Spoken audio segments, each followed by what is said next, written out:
In this video, I'll be showing you how I transformed this into this.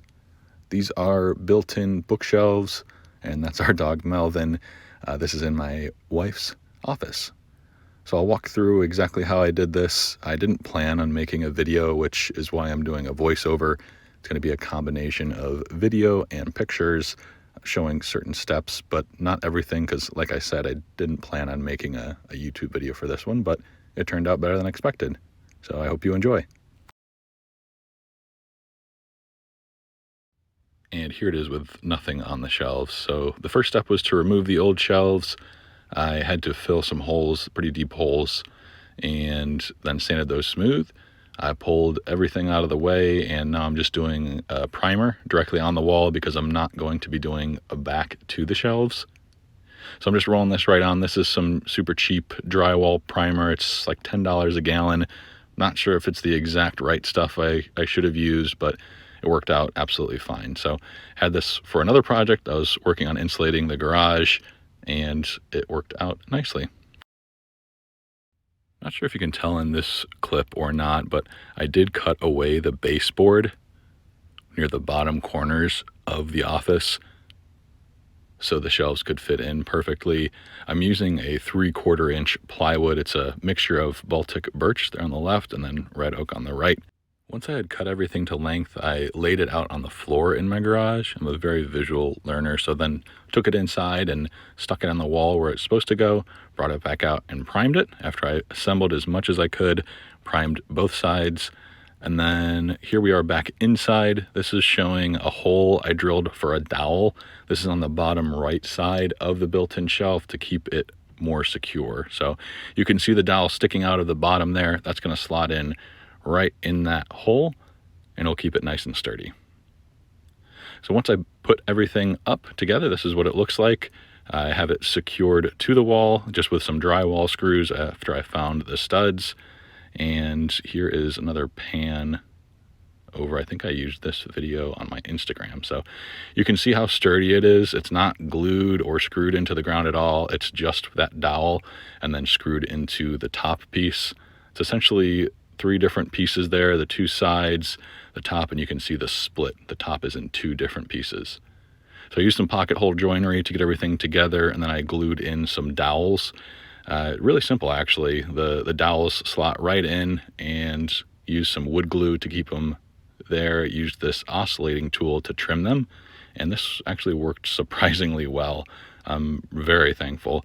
So just trimmed off the piece there and then sanded it smooth, and did that for all the visible pocket holes. There's a couple that I did not do on the shelves that you'll hopefully not ever notice, but they're a little bit lower. So you really wouldn't see it unless you're very, very short. And hopefully little children aren't making comments on my craftsmanship. So here's another angle on the other side, just using the oscillating tool to trim off that dowel and then switching right over to a sanding attachment on this same tool. This is a Craftsman V20 battery set tool. It's super convenient, a little bit more power than another oscillating tool I have, so this worked out really nicely for this project. I'm trying to do this with one hand, so it's a little shaky on the camera. Sorry for the small video. I was doing it upright for Instagram, so this video is a mix of both YouTube, obviously, and Instagram videos, just to give it a more cohesive, understandable process. Because like I said, I didn't plan to make this a YouTube video, but it turned out really well. So here we are. So this next clip is showing a comparison. This is the left side with no caulking in the seams. And then over to the right side, there is caulking. This is latex paintable caulk. It's a fast drying caulk. It really makes a big difference. I'm not sure if you can tell from the video or not, but here is that same video, I believe, comparing the two. That's a little bit better angle. You can really tell the seam is just completely filled in, and that will absolutely disappear once the top coat goes on there.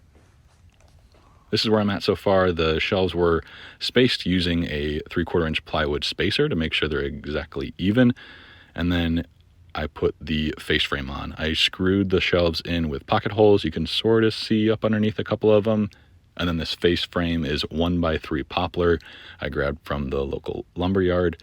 This clip is me caulking the outside seams, which Really, really tedious. It doesn't really take too much time, but it's pretty easy to mess up. There's my dogs checking in on me. And when I say easy to mess up, you can make a mistake and easily wipe it off with water or really no water on your fingers. So no issues there. Once I got all the caulking done, that was pretty much it. I needed to paint, and the painting portion of it was really the most time consuming. The top coat that you're looking at now is a hard enamel. It's a cabinet paint, and it took about 4 hours for me to paint it on. That seems ridiculous even saying it out loud right now, but getting in all the shelves and in all the corners, really, really time consuming. So I made this built-in specifically so it would go in seamlessly with the wall and allow the dog cages to still be there and provide additional storage for my wife. So here it is with nothing on it. You can see it turned out really well. I'm really happy with it. Here's the before picture again, and then back to the after. Thank you so much for watching. If you're not subscribed already, please do, and God bless.